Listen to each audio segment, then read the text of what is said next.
로마서는 로마 지역에 있는 성도들에게 보내는 사도 바울의 편지입니다. 이 교회는 사실 사도 바울이 세운 교회는 아닙니다. 이 편지를 쓸 당시에는 로마를 방문해 본 적도 없었지만 사도 바울이 이 편지를 쓰게 된 이유가 있습니다. 바울 당시 로마에는 교회들이 자생적으로 생겨났습니다. 예루살렘 절기를 지키려고 갔던 디아스포라 유대인들이 예루살렘에서 복음을 접한 뒤 로마로 돌아와 전도한 결과로 현재는 추정되고 있습니다. 유대 출신 기독교인들이 세운 교회이기 때문에 교회 분위기는 자연스레 율법주의로 흘러갈 수밖에 없었습니다. 더욱이 교회에 들어온 이방인들은 기독교와는 무관하게 여전히 그들의 전통적 풍습을 쫓고 있었습니다. 게다가 황제 숭배가 만연한 로마라는 지리적 여건도 교회에 악영향을 미치고 있었습니다. 이런 상황에서 바울은 제국의 수도 로마를 방문하여 올바른 복음을 전하고 싶었지만 그에 앞서 먼저 편지를 통해 바른 교리와 올바른 구원관을 가리키는 것이 선행되어야 한다고 생각했습니다. 그래서 로마서는 기독교의 핵심 진리인 구원관을 확인할 수 있고 구원받은 성도의 바른 삶에 대해 분명하게 제시하고 있는 책입니다.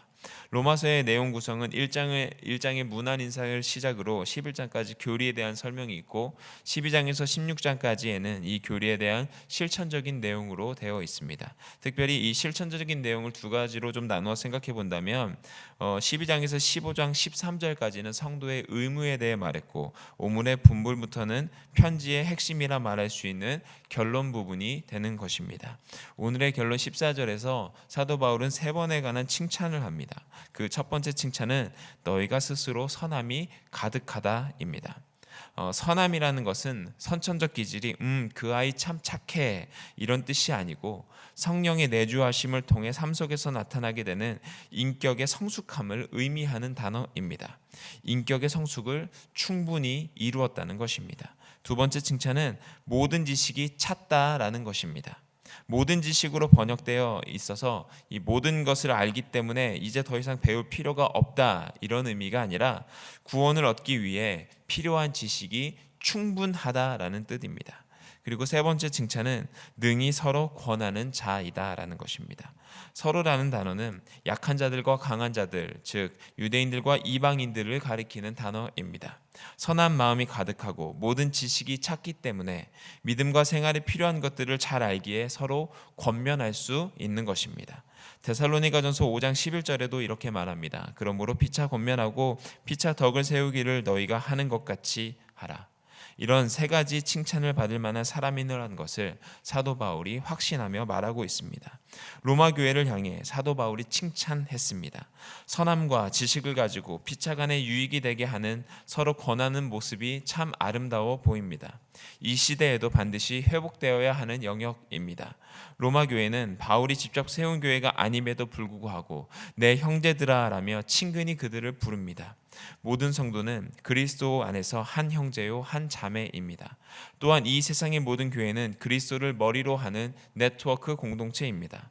사람의 머리가 아닌 하나님의 비전을 향해 함께 맡은 역할을 충실히 해나가는 공통의 사명이 있습니다. 우리 안에 이런 모습이 회복되었으면 좋겠습니다. 허물은 덮어주고 실수해도 용서해주고 일으켜주는 성숙한 신앙인의 자세가 필요합니다. 세워주고 격려하고 위로하고 기도해주는 믿음의 공동체의 모습을 그려나가야 하는 것입니다. 15절에 이렇게 말합니다. 그러나 내가 너희로 다시 생각나게 하려고 라고 되어 있습니다. 이 다시 생각나게 한다는 것은 반복한다라는 의미입니다. 즉 어떤 새로운 것을 가르치는 것이 아니라 이미 알고 있는 것을 회상시킨다는 의미입니다. 이미 여러분들은 알고 있는데 혹시나 해서 한 번 더 이야기합니다. 로마 교회가 튼튼하게 세워지기를 바라는 마음에서 한자 적었습니다. 기억하고 꼭 실천해 주십시오. 이런 말을 사도 바울이 겸손하게 글로 표현한 것입니다. 15절에 하나님께서 내게 주신 은혜를 인하여라고 되어 있는데 이 은혜는 16절에 잘 설명이 되어 있습니다. 곧 나로 이방인을 위하여 그리스도 예수의 일꾼이 되어 하나님의 복음의 제사장 직분을 받게 한 것 그것입니다. 만세전에 택정함을 입은 사도 바울이 다메섹 도상에서 주님을 만나 죄인 중에 괴수인 자신에게 귀한 사명을 맡겨주신 것이 은혜라 고백합니다. 이 은혜 때문에 더욱 담대히 대략 너희에게 쓸 수 있다라고 말합니다. 16절 이 은혜는 곧 나로 이방인을 위하여 그리스도 예수의 일꾼이 되어 하나님의 복음의 제사장 직분을 갖게 하사 이렇게 되어 있습니다. 사도 바울이 회심하기 전에는 그리스도 예수의 일꾼들을 핍박하던 사람입니다. 대제사장의 명을 받아 예수를 따르는 사람들을 예루살렘으로 잡아가기 위해 다메섹으로 가던 도중 회심을 하고 사도로 부르심을 입게 되었습니다. 이것을 사도 바울은 일꾼이 되었다라고 표현합니다.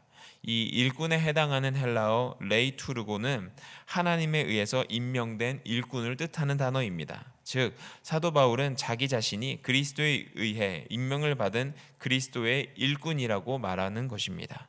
또한 에바브로디도에 대해서도 사도 바울은 빌립보서 2장 25절에서 나를 도와주는 일꾼이라 이런 단어를 사용합니다. 그리스도 예수의 일꾼이 하는 일은 16절에 보면 하나님의 복음의 제사장 직분을 하게 하신 것입니다. 이 제사장이라는 것은 히에르르 군타라는 이 헬라어 단어가 사용되었는데 신약 성경에서 딱 한 번 사용되었습니다. 이 히에로스와 에르고의 합성어로 거룩한 그리고 일이라는 단어가 합성된 단어입니다. 이 거룩한 일이라는 뜻을 가지고 있으며 거룩한 사명을 수행하다, 제사장으로 봉사하다라는 의미를 갖고 있습니다. 즉 사도 바울이 받은 사명은 16절에 이방인을 제물로 드리는 것입니다. 이방인과 제물이 동일한 인격으로 취급되었습니다. 이방인이 복음 때문에 예수님을 영접하게 되면 그 이방인은 영적 희생 제물이 된다는 것입니다. 이방인을 하나님께서 받으시도록 사도 바울을 이방인의 사도로 일꾼으로 부르신 것입니다. 16절에 보면 성령 안에서 거룩하게 되어 받으실 만하게 하려 하심이라 이렇게 되어 있습니다. 이 당시 유대인들 신자들 중에는 복음을 통해서 회개한 이방인 신자들이 할례를 받지 않았기 때문에 너희들은 불결하다라는 주장을 하였는데 이에 대한 답변을 16절에서 제시하고 있는 것입니다. 성령 안에서 거룩하게 되고 깨끗하게 되어 하나님께서 받으실 수 있다. 성령이 내주하시는 역사로 칭의와 최종적인 구원 사이에서 이루어져가는 과정이다라고 사도 바울이 말하고 있는 것입니다. 거룩한 삶은 오직 성령의 능력으로만 가능하기 때문입니다. 17절을 이렇게 말합니다. 그러므로 내가 그리스도 예수 안에서 하나님의 일에 대하여 자랑하는 것이 있거니와. 사도 바울은 이러한 일을 하는 것을 자랑으로 여겼습니다.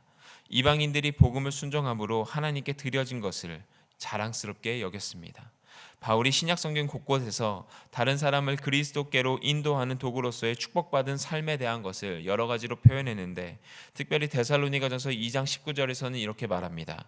우리의 소망이나 기쁨이나 자랑의 면류관이 무엇이냐? 그의 강림하실 때 우리 주 예수 앞에 너희가 아니냐? 너희는 우리의 영광이요 기쁨이니라. 18절 그리스도께서 이방인들을 순종하게 하기 위하여 이렇게 되어 있는데 이것은 16절에 이방인을 제물로 드리는 것을 다른 말로 표현한 것입니다. 이방인들이 순종이 생기게 하기 위해서라는 뜻입니다. 나를 통하여 역사하신 것 외에는 내가 감히 말하지 않겠다고 말합니다. 이 문장을 직역해보면 성령의 능력으로 역사하지 않은 것은 어느 하나라도 말하지 않겠다입니다. 두 번의 부정을 사용해서 강한 긍정을 나타내고 있습니다. 나는 그리스도께서 이방인을 순종케 하기 위해서 나를 통해 말과 일, 표적과 기사의 일을 성령의 능력으로 역사하지 않은 것들에 대해서는 어떤 것도 말하지 않겠다라는 사도 바울의 고백입니다. 18절 19절 그 일은 말과 행위로 표적과 기사의 능력으로 성령의 능력으로 이루어졌으며 그리하여 내가 예루살렘으로부터 두루 행하여 일루리곤까지 그리스도의 복음을 편만하게 전하였노라. 사도 바울의 사역들은 말씀을 전하고 행위로서 증명해내고 표적과 기사가 그에 대해서 나타났고 그것이 바로 성령의 능력으로 나타나였습니다. 성령의 능력이야말로 그리스도께서 이방인을 순종케 하기 위해서 사도 바울을 통해 나타나신 말과 행위이며 표적과 기사의 능력을 가능케 한 근원입니다. 편만하다라는 것은 부족한 것을 보충하고 완결짓는다라는 의미입니다. 그러니까 이것을 직역해 보면 복음을 채웠다, 복음 전하는 일을 완성했다라고 번역할 수 있습니다. 이 구절은 20절과도 연관이 되는데 사도 바울의 선교 방침을 엿볼 수도 있습니다. 20절 또 내가 그리스도의 이름을 부르는 곳에는 복음을 전하지 않기를 힘썼노니 이는 남의 터 위에 건축하지 아니하려 함이라. 이 전하지 않기를 힘썼다라는 것은 이것을 영예로운 일로 간주하다, 명예를 사랑한다라는 의미입니다.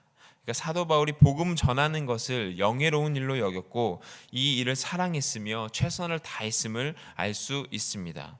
또한 사도로 부르심을 받은 사도 바울은 고린도전서 3장 10절에서 말한 대로 터를 놓아 다른 사람이 그 위에 건축할 수 있게 하고 남들이 아직 가지 않은 곳, 그리스도의 이름을 부르지 않은 곳에 복음을 전하는 것이 선교 방침이었습니다.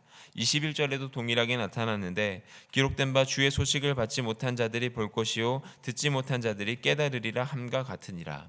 이것은 이사야서 52장에 등장하는 이사야의 종의 노래를 인용했습니다. 고난의 종 되시며 메시아이신 주님에 관한 소식을 듣지 못한 자들에게, 이방인들에게 주의 소식을 전해야 된다는 것입니다. 사도 바울의 자랑은 오직 하나님 한 분뿐이었습니다. 사도 바울은 예수님을 만난 이후 평생 복음 전하는 일에 모든 것을 헌신했습니다. 바울의 평생 소원과 자랑은 오직 하나님 한 분뿐이었습니다. 사도 바울은 로마서를 쓴 이유는 복음이 무엇인지 다시 한번 로마 교회 성도들에게 설명하고 그들의 마음에 되새기려는 것이었습니다. 말씀을 가르치는 목적은 알고 있었지만 잃어버린 것들, 가지고는 있었지만 잃어버린 것들을 다시 상기시키기 위함이었습니다.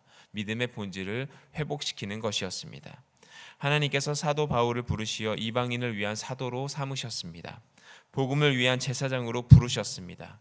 사도 바울은 입만 열면 하나님 이야기를 했습니다. 예수님만 자랑하던 사도요 복음을 위한 제사장이었습니다.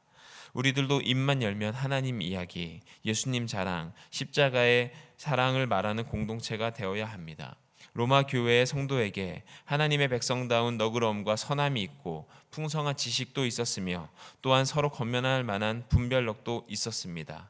핍박의 심장의 상징이었던 로마에서도 성숙한 믿음이 자라났습니다. 오늘 큐티의 제목을 보니까 복음 전도자의 직분은 영혼의 제사장입니다. 이렇게 되어 있습니다. 영혼의 제사장은 사람을 살리는 직분입니다. 예수님을 모르는 사람들에게 복음을 전해 영혼을 살리고 상처받은 사람들에게 예수 그리스도의 보혈로 아물게 해주고 실패한 자들에게 위로를 통해 다시 세워주는 역할을 감당하는 살리는 직분입니다. 우리가 교회가 이 사명 감당해야 합니다. 살리는 공동체를 주님의 능력으로 만들어가는 하나님만 자랑함으로 주님의 도구로 쓰임받는 저와 여러분들이 되시기를 주님의 이름으로 축원드립니다. 기도드리시겠습니다.